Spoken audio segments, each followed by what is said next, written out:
Siyazamba phambili indaba namuhla KUTUSWE OWABENGU NDUNANKULU KWAZULU-NATAL I-IFP igxeka udlame lobuhlanga olufufusayo kanti DA ikhuthaza ubumbano.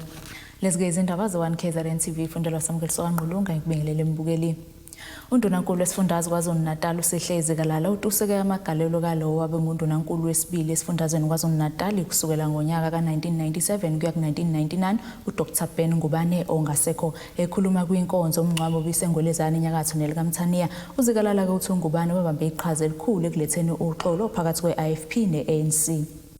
Lo waba uNdunankulu wesifundazwe KwaZulu-NATAL wesibili ngaphansi kobuholi beqembu le-IFP uDokotela uSipho Ben Ngubane unconye ngamagalelo akhe kuzinikeleni ukwenza umsebenzi wakhe obudokotela nokusiza umphakathi.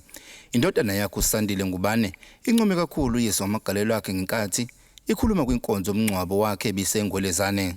The words of the Hippocratic Oath are what define Dr. Ngubane's life, a life of service. At 79 years old, Dr. Ngubane was still living up to his pledge. He served his profession with dignity by keeping abreast with the latest best medical practices. He honored the traditions of the Health Professionals Council of South Africa, and he dedicated himself to the health of all, like a true frontline warrior. Lo ngumshana kaDr Ben Ngubane uveze ukuthi uNgubane kuninga kwenzelela kuleli kodwa amagalelo akhe akazange atuswe njengoba engomunye wabazamile ukulwisana nokucishwa kwagesi isikhawu kuleli phecelezi load shedding ngenkathi saka Eskom. Kunalokho bambeka amabala. uNgubane odlule emhlabeni ngenxa yesifo esiyamaniswa nokhuvethe uke waba uNdunankulu ngonyaka 1997 kuya ku1999 kanti kuzokhumbuleka ukuthi ngaphambi kwaloko ngohulumeni kaZulu kusukela ngonyaka 1991 kuya ku1994 waba ngungqongqoshe wezempilo. Kwathi ngonyaka 2004 kuya 2008 waqokwa waba yinxusa ezweni laseJapan. Works were never celebrated. His works was never celebrated for unknown reasons. But igama lakhe liyazama ukudonselwa ezintweni angahlangene nazo. Akaze khulunywe ngokuthi how we drove down the level of load shedding in this country. How he dedicated himself to his call of being a medical doctor, to study about pandemics that attack mainly African people. uNgubane odlule emhlabeni neminyaka ama-97 uhlonishwe kumngcwabo wesifundazwe nobuhanjulwe noNdunankulu wesifundazwe uSihle Zikalala. Ekhuluma uZikalala uthi uNgubane ngamagalelo akhe okuletha ukuthula phakathi kweqembu le-IFP kanye ne-ANC.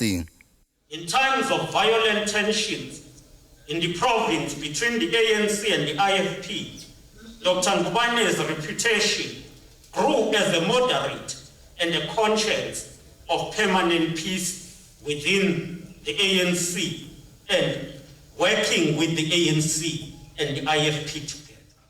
uNgubane wazalelwa endaweni yaseNtshanga kanti ubesehlala endaweni yasengolezane enyakatho nesifundazwe iKwaZulu-NATAL. Ezindabeni ze-1KZNTV kubika uThabani Maphumulo engwelezane. Uhlalo weqembu le-IFP KwaZulu-NATAL uThamsanqa Ntuli uthi bakhathazekile ngezigameko zodlame lobuhlanga olufufusayo ezindaweni ezahlukene eThekwini kulandeleka izigameko zokubulawa kwabantu ngehluku ePhoenix. uNtuli ke usho lokhu ngesikhathi ke benomhlangano umphakathi ehostel lakwaMashu eDuff Road kanye nasesiphingo obuhlanganisa ke nabomdabu waseNdiya bekuhlose ngawo ke ukugqugquzela ukuthula. Ubuholi be-IFP sebuzwakalise ukuyisumela phezulu ukuqeda izigameko ezifufusayo zodlame lobuhlanga kulandela ukwanda kokutholakala kwemizimba yabantu ababulawe ngesihluku endaweni yasePhoenix eningizimu yeTheku okuyisigameko esiqale ukusabalala ngesonto ledlule ezinkundleni zokuxhumana. Ekhuluma namalungu omphakathi emhlanganweni obubanjwe lehostela lakwaMashu usihlalo we-IFP KwaZulu-NATAL uThamsanqa Ntuli ugxekile ukubulawa kwabantu wabese egqugquzela umphakathi ukuthi ubambisane nobuholi bendawo ukuletha ukuthula. Nina eningakwazi ukulungisa umonakalo ninikeze ubuholi obuyonlalela obuyoba nani ngazo zonke izikhathi obungeke kuba amaxoki obuyokwenza iqiniso bunazi nani lapha enikhona bungagcini bambele ezinye indawo kubaleke ezinye indawo kube khona indawo engabalekile ngishilo ngathi sonqoba.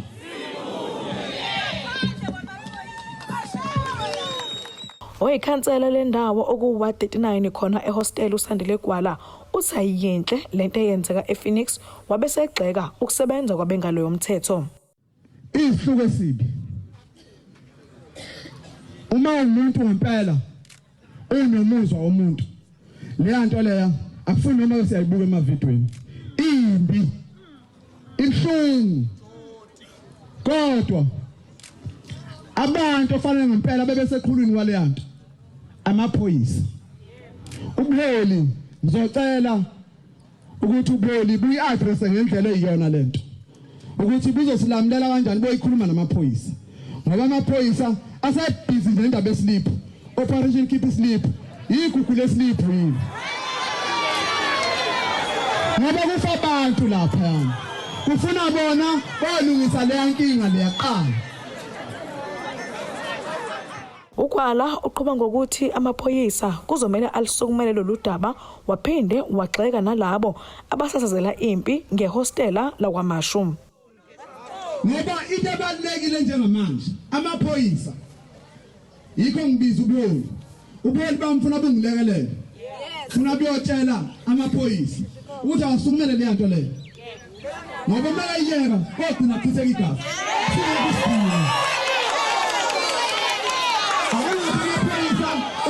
Umsebenzi wayo ikuphi kulula lokhu uzofuna yini kufanele lapha angifunde kanti kodwa manje khona abazongitshela ukuthi mina ngiqhathi impi bathi ngilaleleni kanza kwethu ningathini enye into eshubhayo njengamanje nombani nje ufuna ukugcwaneka uthi lezi hostel ngithe kabani le hostel ngifuna inkinga bese nithi kuzi hostel sike sibizwe nima kuthiwa khona izinto ezenziwayo nje ezinhle. Kanti kumanje zingaphezulu kwama-20 izidumbu zabantu esezitholakale ePhoenix egameni elithi abomdabu wasendiya bakulendawo bathi bavikela amabhizinisi abo ecekelweni phansi kulandela ukwanda kwesigameko zokushisa kwezitolo ngesonto eledlule. Ngudebahosibisi wezindaba ze-1KZNTV eThekwini. Umholi weqembu le-Democratic Alliance esifundazweni KwaZulu-Natal uFrancois Rogers uthi-ke basigxeka kakhulu izigameko zokucwasa nobandlululo ezenzeka emphakathini kumele-ke umphakathi usebenzisane ngokubambisana. Ekhuluma-ke nethimba lezindaba le-1KZNTV Rogers uveze ukuthi-ke lokhu kuzowulimaza umnotho wakuleli ingakho kumele kuzanywe ngokushesha ukuvuselela izitolo. Emva komonakalo odaleke ngemuva kwembhikisho ebonakale kuleli kakhulukazi isifundazi KwaZulu-Natal naseGauteng nalapho kucekelwe phansi izitolo abantu besidabhela izipahla, umholi weqembu lezepolitiki i-Democratic Alliance esifundazweni KwaZulu-Natal uFrancois Rogers ufakashela inxanxathelo yesitolo iSanlam Center eMpangeni ukuyobheka umonakalo. uRogers uveze ukuthi bafuna kusheshe kubuyiswe isimo esimeni esejwayelekile. This problem it goes far deeper than just socio-economic challenges facing our province. I believe that the President himself last night said that they dropped the ball on this one. They weren't prepared for this. It's a pity the Premier Sihle Zigalala couldn't say the same thing, because clearly they were totally outnumbered. They had no plan in place to try and protect people's livelihoods and their property. So we've got to establish firstly what was the cause behind this. As I say, this is not just normal protesting and looting. There's something far deeper rooted in this type of behavior. As we try and rebuild from this chaos, that people just remain calm. Let us as politicians, I've personally been engaging with the Premier, Sihle Zigalala, that we now start focusing on a rebuilding and recovery plan. And I think if we don't do that, we're going to find our province in further chaos because of the unemployment, because of the poverty, because of the social inequality that we're currently experiencing. Ngesikhathi kuqhubeka lembhikisho kube sukuba khona labo abavikela ezinye zesitolo abebala limhlophe nokukhulekala ukuthi bagcine sebevimba bebala limnyama ngoba besabela ukucikelwa phansi kwesitolo nokushiswa kwazo. Lo mholi we-DA usigxekile izigameko ezifana nalezo wanxusa ukuba kusetshenziswane ukubanjiswane. Any form of racial intimidation or racial violence, in any form that it may take. Interesting to see when you look at the roadblocks and you look at the communities who've stood together, it's a diversity, it's everybody. Now, if there have been isolated incidents of racial attacks, it's to be condemned and it's to be stopped, and those perpetrators need to be brought to book. Idolobha lasempangeni lingamanye amadolobha okucekelwe phansi kuwo cishe izitolo zonke kanti sekuqaliwe ukukhucululwa kwalezi zitolo. Ezindabeni ze-1KZNTV kubikuthi abantu maphumulo empangeni. Uhlalo weSantakho ngaphansi kwesifunde King Mduduzi Makhunga uthi ke beyinhlangano baphumile ngomningi babo bambambisana nezinhlaka ezahlukene ukuzama ukuvikela izitolo ezingazange kezicekelwe phansi. Ekhuluma ke nethemba lezindaba lu-1KZNTV uMakhunga uthi ke imboni abamatekisi ishayeke kakhulu ngenxa lembhikisho kwazise ke izitolo eziningi zicekelwe phansi. Emva kokuba kucekelwe phansi izitolo amagalaji nezakhiwo inhlangano yamatekisi ngaphansi kwesifunde King Santakho isukumile nayo yama ngezinyawo zombili yavikela izitolo bese zisele endaweni esestation empangeni njoba kunenqwabe ezitolo ezikhona. ISantakho ngokubambisana nezinhlaka ezahlukene okuhlanganiswa nosomabhizinisi bakule ndawo bakubona kubalekile ukuthi bavikele ezakhiwo ngoba ekugcineni zisiza wona umphakathi. Sifike phansi egroundini sithi asizovikela izitolo ezisasele ngoba bekade kunalesi sibhicongo besikhona ngomsombuluko sababezolutha bethatha beyitapela impahla ezitolo. Sikubukile ke singosomabhizinisi ukuthi akuyona into enhle uma sihleli emakhaya sigoqa izandla kusho ukuthi siyothi siphuma kuyobe kungekho lutho emhlabeni wonke. Sabe sesifonelana ke sithintana savuka embedeni esasilele kuyona sathi asiyigade lezi izitolo ezisasele. Even namanje njoba nje ivulile iPhoenix nempangeni cash and carry no boxer lapha ya station amathimba ahlukahlukene onke kuzo zonke lezi indawo ayatholakala amathimba emboni abanikazi bemboni kanye no driver bethu. Kanti lemboni ebonakala izibambele mathupha izwakala sokukhulu ukubonga ukubambisana kube khona ukuzama ukuvikela le ndawo. Okwami njengamanje ngifisa ukuthi ngibonge kubo bonke ozakwethu esinabo la abazame ngawo wonke amandla abanawo ukuthi belwisane nalento yokugqekezwa kwezitolo ngoba i-creator enkulu indlala emphakathini. Uma ungabuka nje emva kwami kunabantu abaningi futhi sebethe ukuba ngconywana ke kusukela osukweni lakuthanga bangconywana manje abafowethu kuba bezanga ukuzovikela lezi zitolo ngabe labantu babulewe indlala kuyimanje. Umsebenzi wamatekisi ubonakala uphazamisekile kakhulu njoba izitolo eziningi edolobheni impangeni zicekelwe phansi. Thina njengabantu bemboni isishaye kakhulu ngeke size sikuhlonize lokho. Uhulumeni kube kuyenzeka ngabe khona into okufanele yenze ngabantu bemboni ngoba bashayeke kakhulu bayafana nabo abayitolo yethi bona bengashiselwanga imoto kodwa umuntu wemboni ukwazi ukusebenza ephile ngoba ekwazi ukuhambisa abantu edolobheni. Njoba kusho izitolo edolobheni uzobe yaphi umuntu ufuna uyibuze lokho uzobe yaphi umuntu.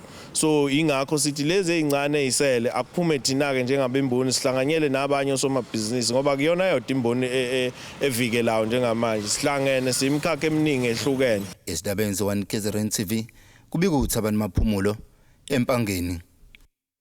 Bukeleka ke sibheke engosini yezomnotho.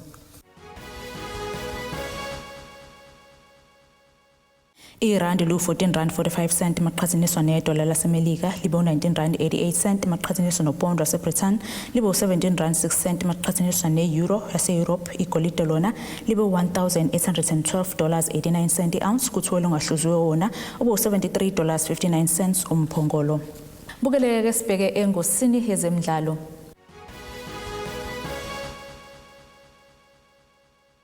Iqembu lesizwe Bafana Bafana lihambela phezulu kwekulamalanga kwaziseke selingompetha abasha beKhosafa Cup kulonyaka emva kokubhaxabula iSenegal ngamagoli 5-4 sekukhahlelwa ke amapenalty kumdlalo wamanqamo kusenkundleni Nelson Mandela eGqeberha. Umdlalo ke uphelezi bambene ngeqanda kwaze kwayewa kwesikhathini esengeziwe qede kwadlulelwa kumapenalty. Bafana Bafana ke iqopha umlando ngokungahlulwa nokowodwa umdlalo walomqhudelwano kusukela kwisigaba samaqoqo njengoba ke isingompetha balendebe Bafana Bafana yake yayinqoba ke nango 2002, 2007, 2008 nango 2016 futhi ke seyibambene neZambia ngokunqoba lendebe kahlanu. Bukeleke ke nasi isimo sezulu esingalindeleka osukwini lakusasa. Empangeni lizobalela amazinga okushisa u9-24 degrees eThekwini, u9-22 degrees eMgungundlovu Ndongazibomvu, u4-24 degrees oLundu Mashona, u8-27 degrees eXhopho eMantente, u2-22 degrees phethe ngeFriday Filidi, u6-22 degrees. Bukeleke ingakho besikuphathele zona osukwini namhlanje mina nawe sihlangane kusasa futhi ngasi isikhathi esifanayo nginifisela ubusuku obuhle.